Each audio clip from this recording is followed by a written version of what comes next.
Tarde. Nós vamos continuar a aula 3, então. A gente estava falando dos princípios da bioética e a gente vai, então, terminar, fazer uma breve revisão do que eu já tinha falado e terminar essa aula, certo?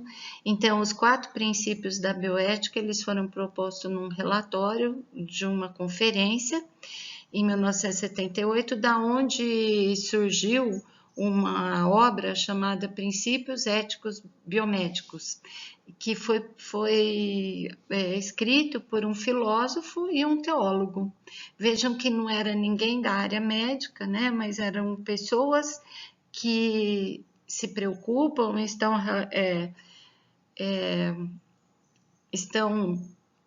de alguma forma ligada para as questões do ser humano. Os 4 princípios, então, eles orientam tanto a pesquisa como a prática das profissões de saúde.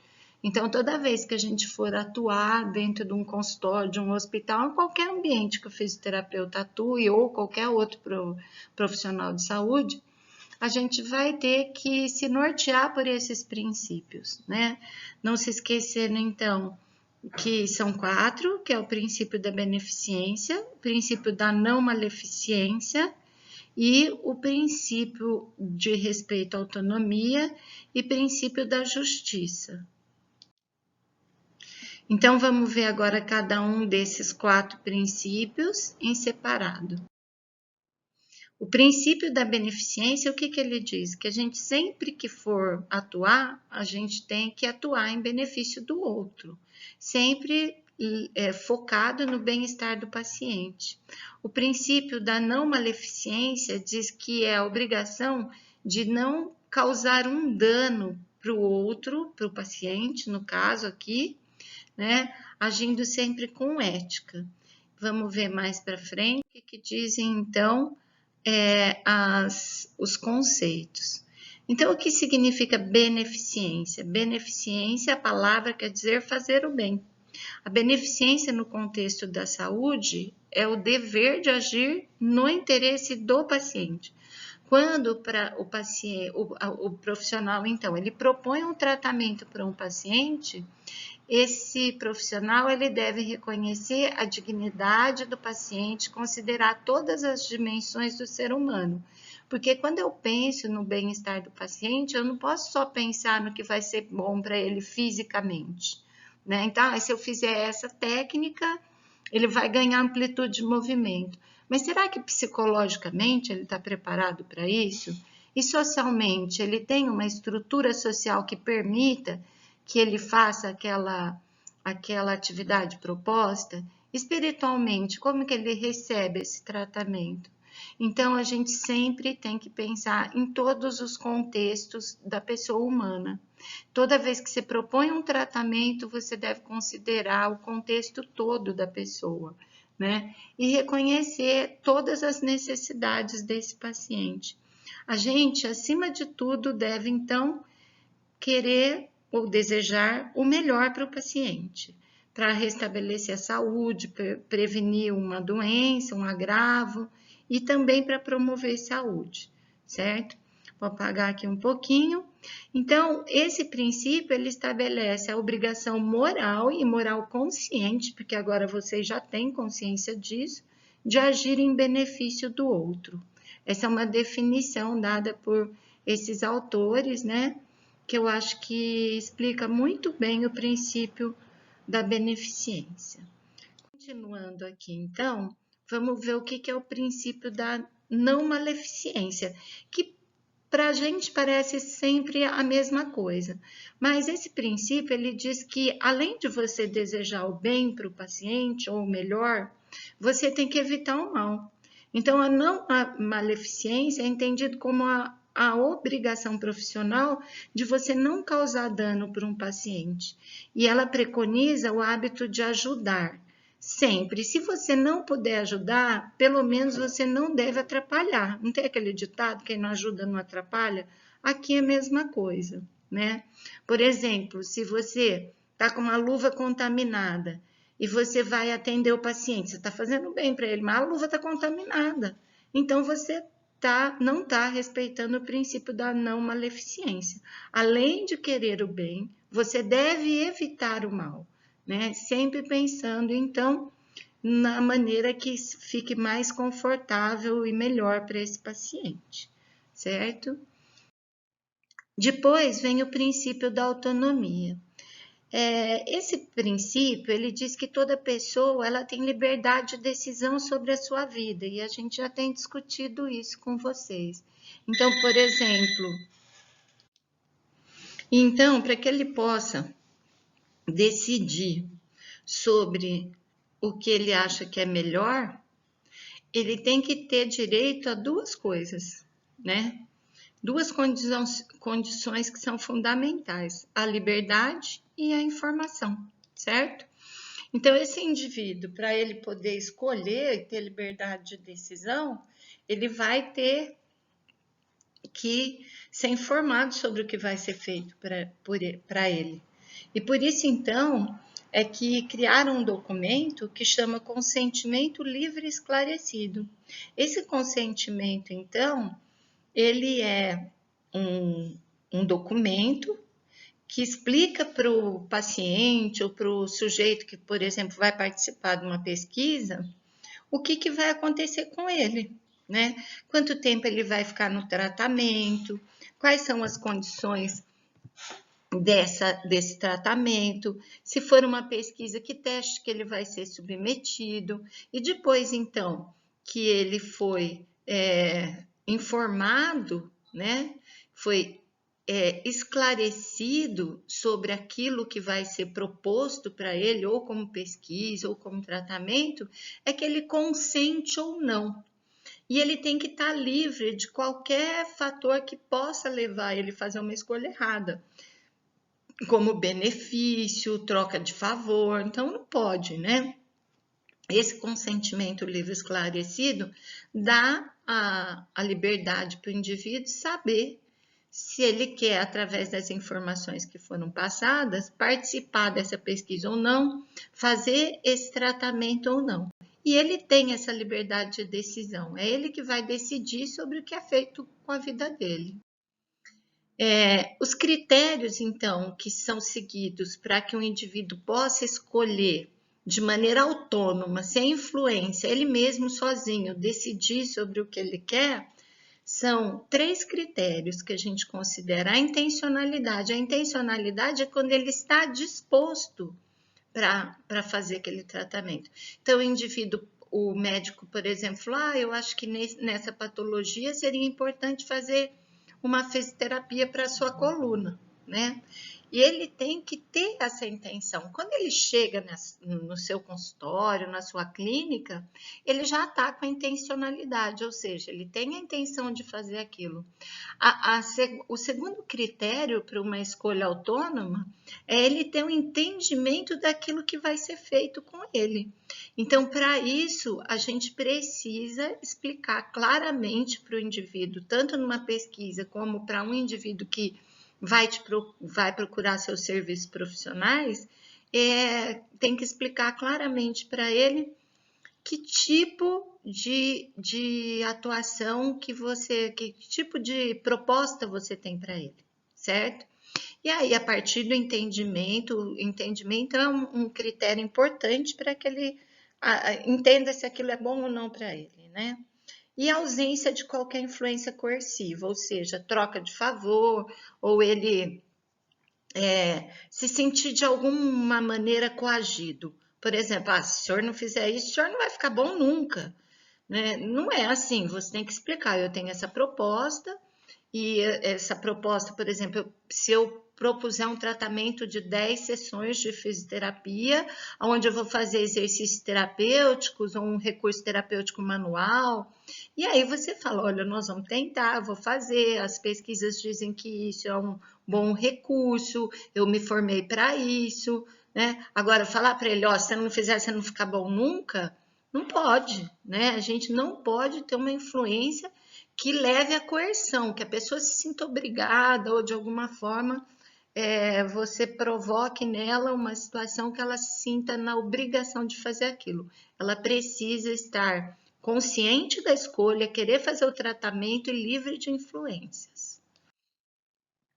O respeito à autonomia, ele se manifesta na relação do paciente e do profissional por meio de algumas condutas, né? Então, como que eu sei se eu estou respeitando a autonomia desse meu paciente? Eu sei quando eu só disser a verdade, quando eu respeitar a privacidade do outro, quando eu proteger as informações que ele me passa e quando eu obter um consentimento para a intervenção. Essas são algumas condutas, né?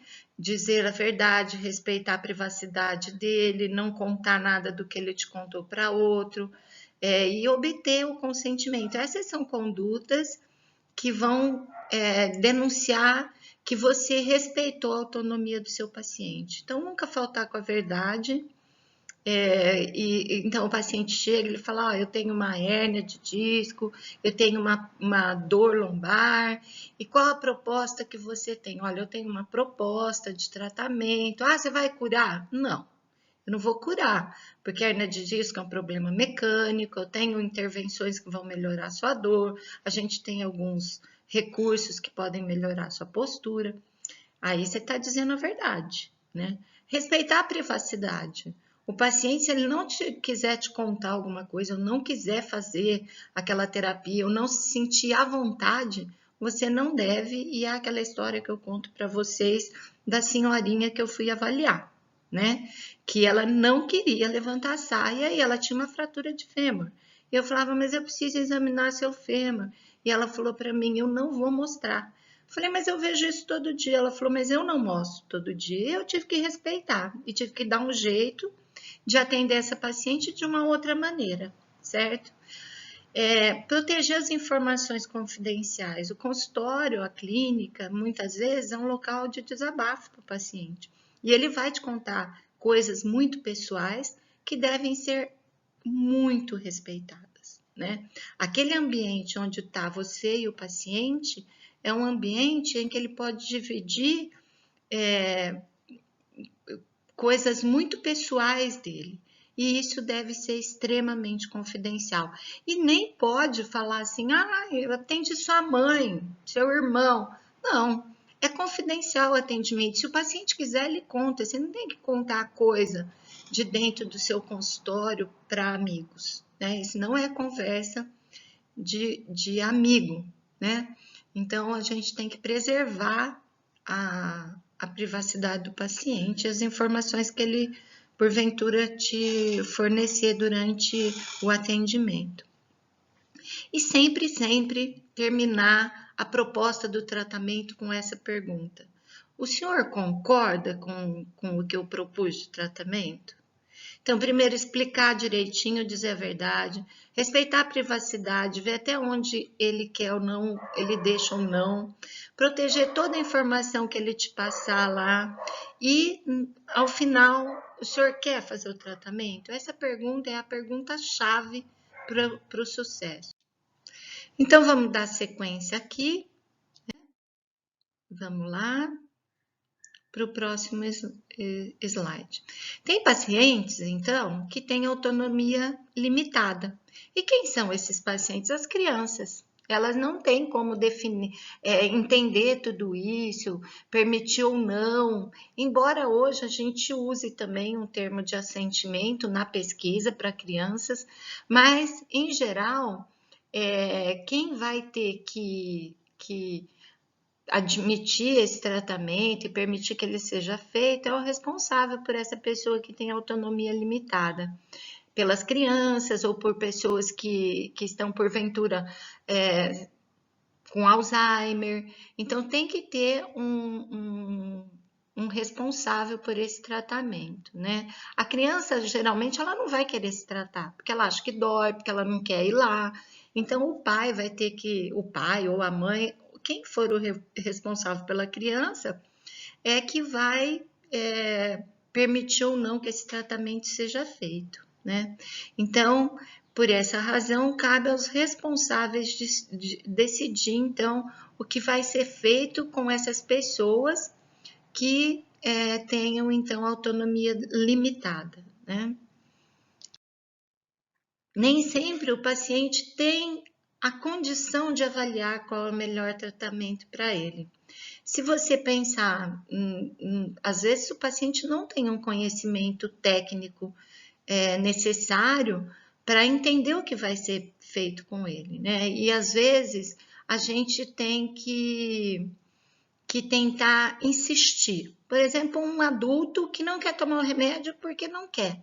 Só que ele desconhece que se ele não tomar o remédio, a pressão sobe, a glicemia sobe. Esse sim você vai ter que conversar mais. Falar, olha, o senhor precisa tomar o seu remédio, o senhor pode sofrer consequências se isso não acontecer. Então, pode ocorrer dele se recusar, né? E nesse caso, o profissional não pode falar, não, ele é adulto, ele sabe o que ele está fazendo. Nesse caso, a autonomia deve ser respeitada, mas a gente não deve deixar ele fazer o que ele quiser, porque a gente sabe que ele pode morrer, né? Então, é tentar o poder de convencimento e tentar explicar que precisa mesmo, né? É bem importante isso. E por último, então, o princípio da justiça. De acordo com esse princípio, todo mundo tem direito a um tratamento, né? E a gente tem que ser imparcial para reconhecer esse princípio. Então, esse princípio, ele determina que todas as pessoas têm que ser tratadas da mesma maneira, independente daquilo que a pessoa seja, faça, acredite. Então, se, por exemplo, você segue uma religião e vem um paciente de outra religião, você fala, não vou atender ele porque ele não é da minha religião. Não pode. A gente tanto tem que atender, como tem que respeitar a diferença, a diversidade mesmo, cultural, étnica, de posicionamentos, né? E cada um, então, tem lá as suas características, que são diversas, mas todos têm direito a atendimento. Esse princípio da justiça, ele é muito claro quando ele fala que todas as pessoas têm que ser tratadas de modo equitativo. O que é isso? Você tem dois pacientes, um que ganha 10 milhões e outro que ganha 100 reais. Esses dois pacientes, eles são a mesma coisa para você. Por quê? Por esse princípio da justiça, todo mundo é igual. A justiça ela é cega, surda, né? Então, ela não enxerga, não faz distinção entre pessoas e nenhum tipo de distinção, nem material, nem de opções religiosas, nenhuma distinção. A gente tem que tratar todo mundo do mesmo jeito, né? E isso deve ser respeitado. Bom, para que serve então esses princípios? Eles são as nossas ferramentas de trabalho, né?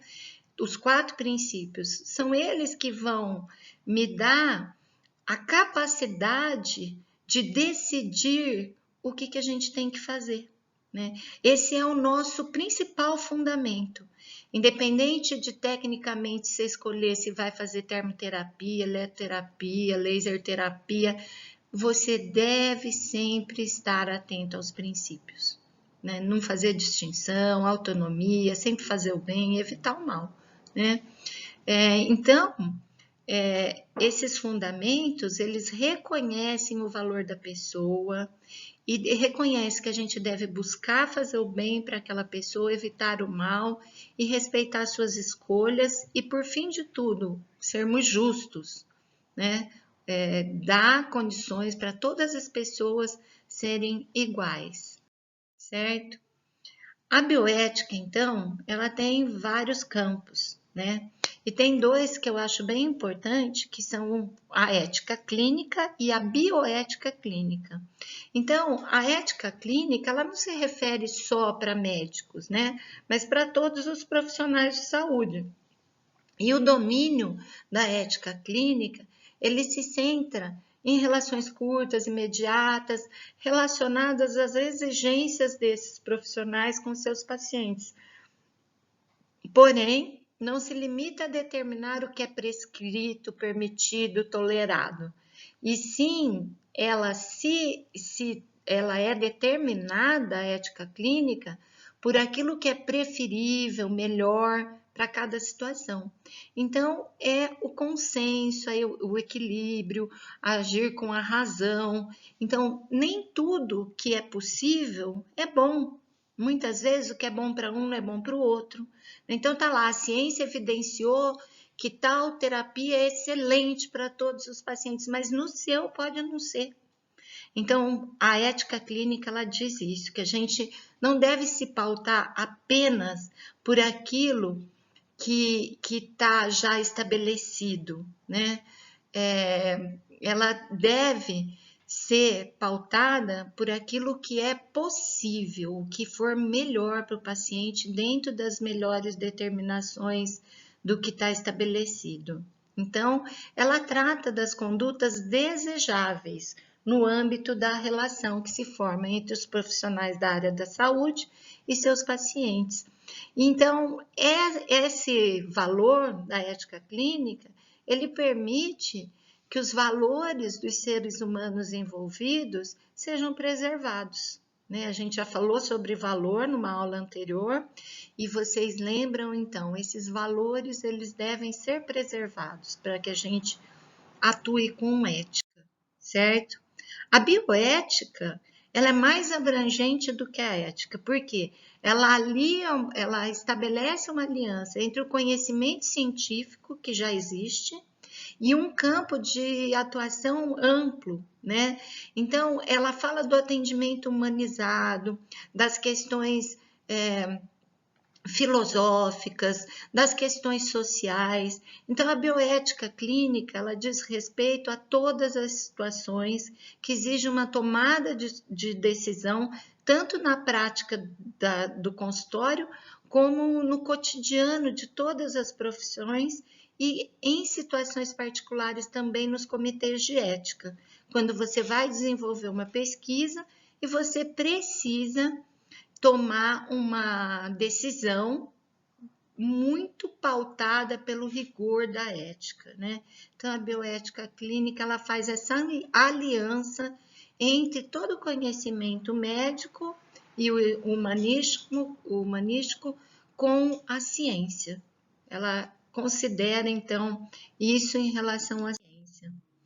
Então, a bioética, ela tem tanto o aspecto técnico-científico, como também considera o vínculo com o paciente. Então, quando a gente fala em aspecto técnico-científico, a gente está falando no que a ciência oferece para a gente. Quais são esses benefícios, né? Sem esquecer que existe uma pessoa lá do outro lado e que então esses benefícios da ciência devem ser utilizados, mas de uma forma humanizada. Nunca se esquecendo, então, que existe uma pessoa ali que não é só uma doença. Ela traz uma história, ela tem uma história de vida, uma história social que tem que ser considerada e respeitada. Vejam aqui o paciente fazendo um exame, os profissionais distantes do paciente, e a gente não sabe se esse paciente está se sentindo bem ou mal. Essa figura não. O profissional do lado do paciente, o paciente se sentindo acolhido e seguro, se beneficiando dos recursos da ciência, mas também com atendimento humanizado. É isso que a bioética preza, certo? E por isso, então, aqui ainda continuando dando exemplos de bioética, vejam o vínculo do fisioterapeuta com esse paciente, o respeito, o toque, a maneira como ele se relaciona com esse paciente. Ele está fazendo todas essas técnicas que são desejáveis para esse atendimento e, ao mesmo tempo, ele está com uma mão carinhosa, dando um suporte para esse paciente, para que ele não sinta medo de cair da bola, para que ele se sinta amparado e seguro nessa prática que, para ele, aqui na bola, podia ser assustadora, né? E também no campo da ciência, né? Onde a gente faz pesquisa, a bioética é atuante, não só nos atendimentos, como na pesquisa também. Então, será que aquilo que eu vou pesquisar vai trazer um benefício para a humanidade? vai poder causar algum mal? Está respeitando a autonomia desses indivíduos envolvidos na pesquisa? E esses indivíduos, eles estão sendo tratados com justiça? Não é muito aceitável para a bioética, por exemplo, que você recrute 30 pessoas para uma pesquisa, dê um atendimento para você desenvolver uma teoria que você propôs e depois que acaba a sua pesquisa, esses pacientes não têm mais atendimento. Então, para fazer ciência, a gente também tem que pensar nas questões humanitárias, né? E respeitar os princípios da bioética. E por isso, então, é que a Comissão Nacional de Ética em Pesquisa tem uma função de elaborar e atualizar todas as diretrizes e normas para proteger aqueles indivíduos que participam de pesquisa, e também esse CONEP tem a função de coordenar a rede de comissões de ética, de comitês de ética e pesquisa das instituições. Então, como que isso funciona, né?